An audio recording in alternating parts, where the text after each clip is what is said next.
চন্দ্রা যানজট হওয়ার মেইন কারণ হলো একসাথে সব ফ্যাক্টরি ছুটি হয়, তারপরে ওই অটোর কারণে বেশি যানজটটা সৃষ্টি হয়, এরপরে রং সাইড দিয়ে গাড়ি চলে, এরপরে যাত্রীরা অনেক সময় পারাপার করে, এই কারণে যানজটটা সৃষ্টি হয়। যানজটের সৃষ্টির কারণে উল্টাপাল্টা গাড়ি ঢোকা প্রশাসনের কোনো ইয়া নাই, দায়িত্ব নাই।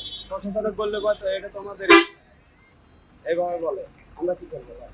যানজটের সৃষ্টির কারণে এই যে লোকাল গাড়িগুলো আছে যেসব মেলো গাড়ি পায়ে গাড়িগুলো ইয়ে করে যানজট বাধায়। আমাদের আইল্যান্ডের জন্য বেশি যানজট। আইল্যান্ডে কি সমস্যা হয়? সমস্যা গাড়ি ঠিকমতো ঢুকতে পারে না, পাবলিকে উঠে যায় সাইড যায়।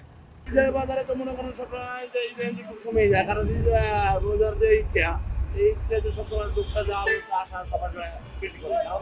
মনে করেন কোরবানের একটা ঈদ, সবাই একটু মাংস খাবে যাবে, এটা সবার করবে, এই কারণে আর কি যানজটটা বেশি